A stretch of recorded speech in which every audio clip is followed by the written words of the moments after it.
Vem cá, me responda sinceramente. Você é o tipo de pessoa que vive presa em pensamentos de escassez? Tem medo da falta de dinheiro, medo da falta de outros recursos, medo da falta de oportunidades na sua vida? Fica aí reclamando o tempo todo da falta de tempo, como uma justificativa também para tudo que você deixa de fazer?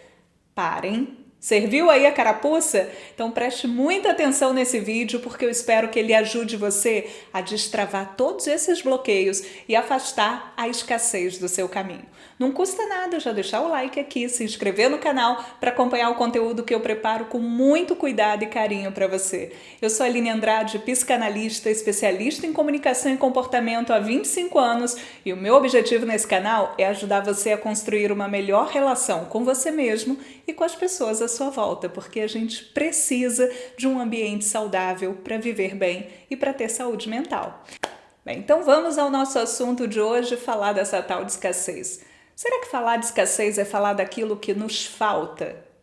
Sim, mas não somente. Na clínica psicanalítica, a gente diz que o ser humano ele já nasce com a tal da falta. A gente tem essa necessidade de origem, de buscar por algo que nos complete, por alguém que nos complete, esses desejos que a gente vai alimentando ao longo da vida. Mas vamos pensar agora num bebezinho. O bebê, quando ele nasce, o que ele precisa? Precisa do leite materno, precisa da atenção dos cuidadores, precisa de afeto, ele vai construindo essa necessidade de afeto.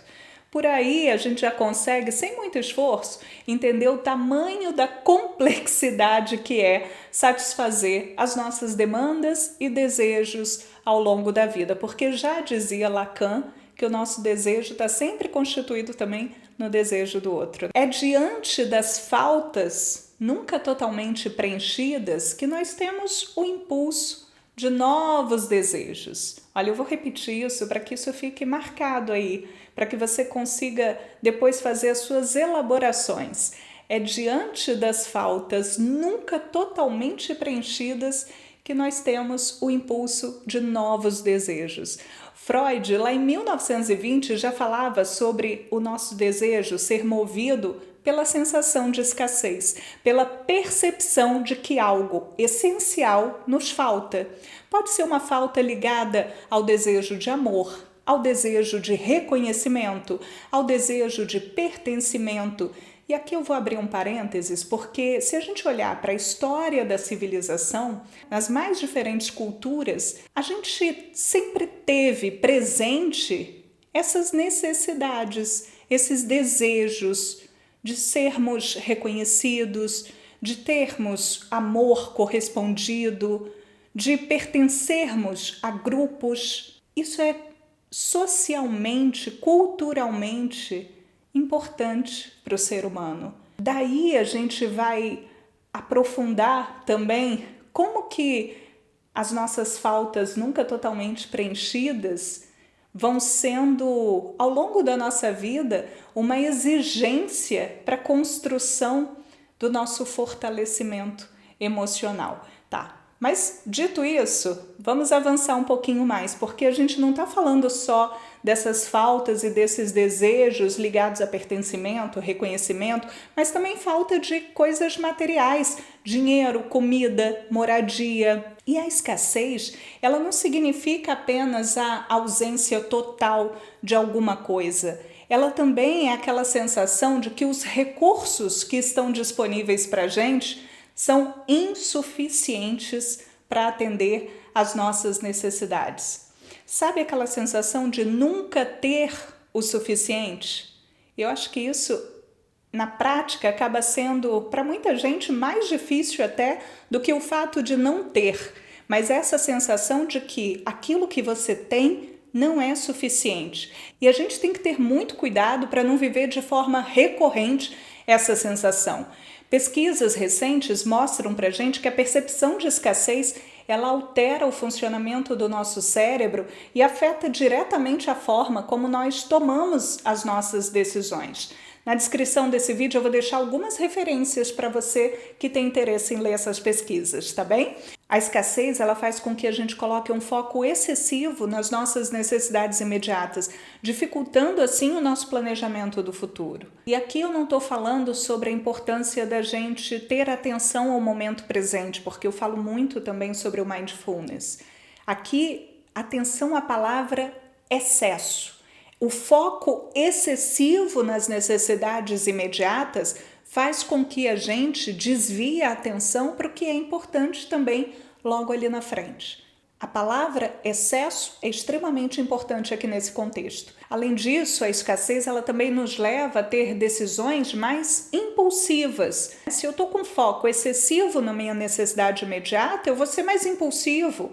E isso traz uma maior propensão a escolhas arriscadas, escolhas inadequadas. Ou seja, a gente vai ter mais chance de cometer erros mesmo.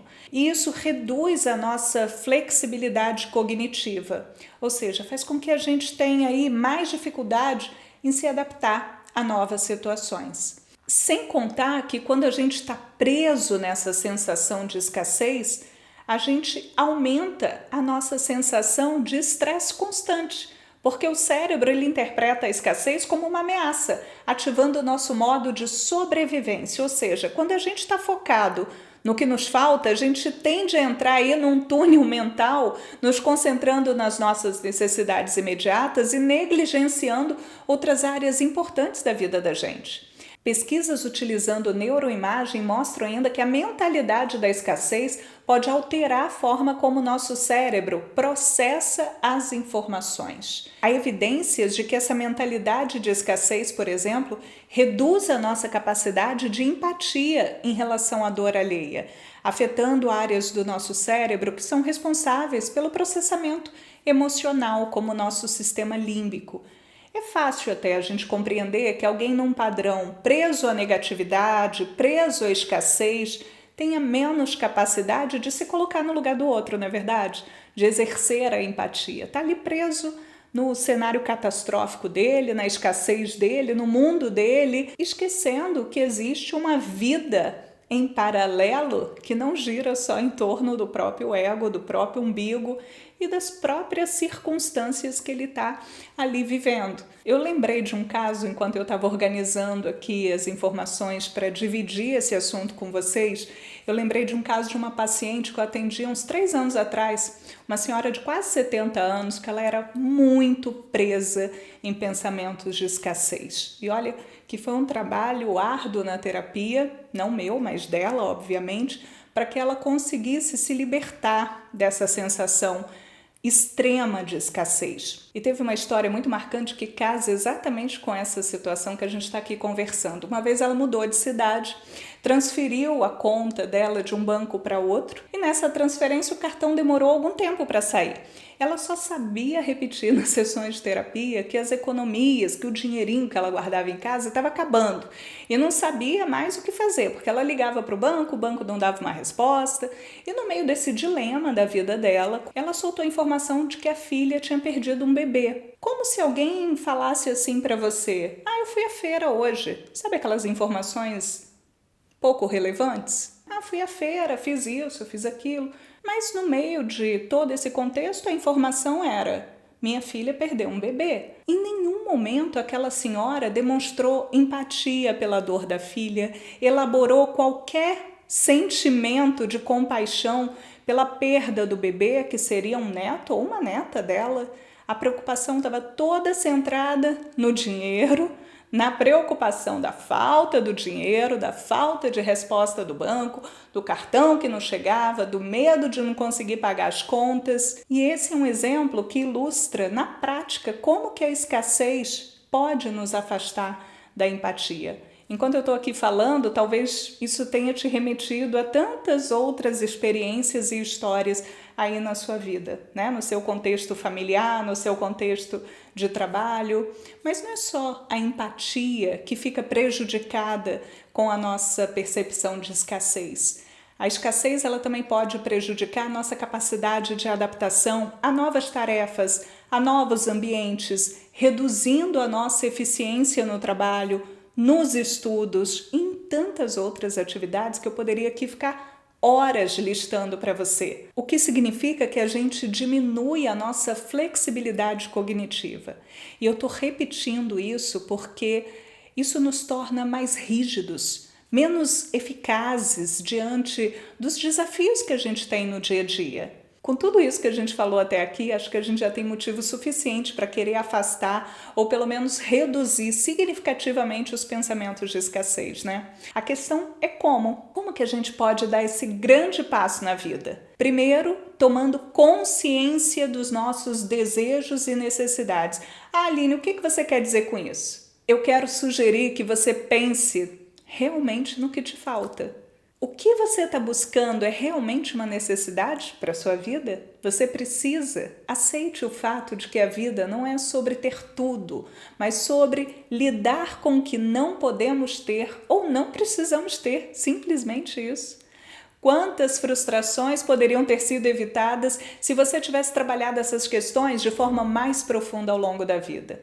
E eu também, né? Faço aqui também esse dever de casa. Não é para a gente chorar o leite derramado, mas para a gente colocar essas reflexões como rotina, trabalhar essa tomada de consciência, a aceitação da realidade, porque isso ajuda e muito a gente reduzir a sensação de escassez. E quer uma outra boa estratégia? Evite transferir a escassez para objetos externos. Por exemplo, compensar a falta de algo ou de alguém na comida.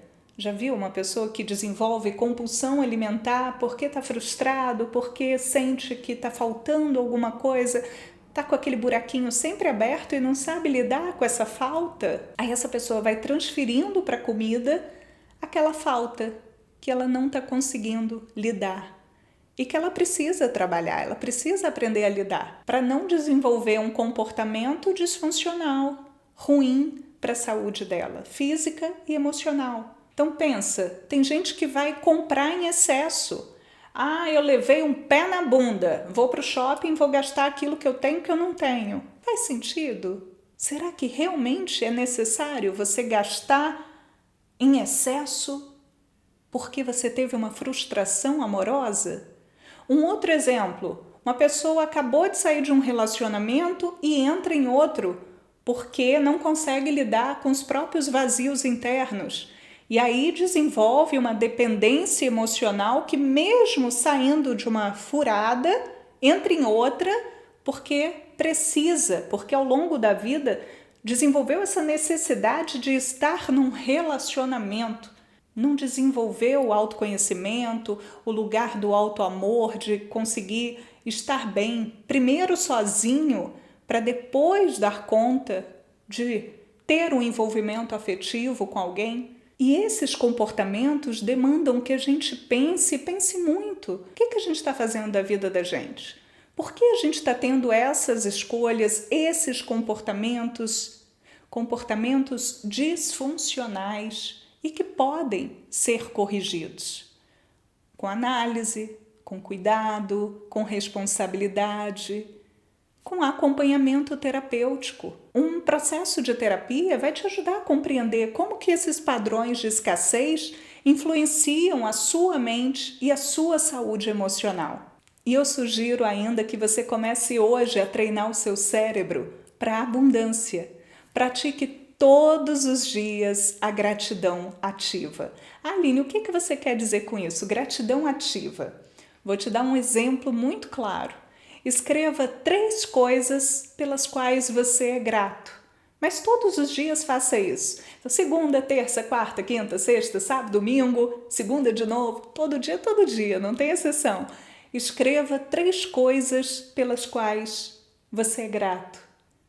Faça essa gratidão fluir, faça você sentir de fato essa abundância, essa gratidão transbordando na sua vida. Além disso, organize melhor o seu tempo, use a sua agenda, defina as suas tarefas e um tempo para executar cada uma delas. Não fique procrastinando. Diga não para quem você deve dizer não. Estabeleça limites. Isso é tão importante, né? Tem outros vídeos aqui no canal falando sobre isso. Inclusive um vídeo sobre foco, que eu vou deixar na descrição também, que você pode aprender como organizar melhor o seu tempo. E isso ajuda bastante a gente também afastar essa sensação de escassez. E se conecte com pessoas com mentalidade positiva. Eu não estou falando de positividade tóxica, como se a vida fosse uma panela de brigadeiro o tempo todo, não, tá? Se você não gostar de brigadeiro, pense em outra coisa aí gostosa. Mas não é sobre isso, tá? Eu tô falando que a gente cresce, que a gente afasta pensamentos de escassez quando a gente tem ao lado da gente produtiva, que pensa positivo, que sabe aprender com os erros, que prefere olhar o copo sempre mais cheio. Para que olhar o copo vazio, não é verdade? Para que a gente vai ficar preso naquilo que nos falta? Até porque sempre vai faltar alguma coisa ou alguém. E tá tudo bem. Quando a gente aprende isso, quando a gente aprende que lidar com as faltas vai ser necessário, custe o que custar, doa quem doer, a gente tira um peso danado das costas e vive mais leve. Eu desejo que as suas faltas te movam e não te aprisionem. Ou melhor, eu me incluo aqui, tá? Eu desejo que as nossas faltas nos movam e não nos aprisionem. Faz sentido para você?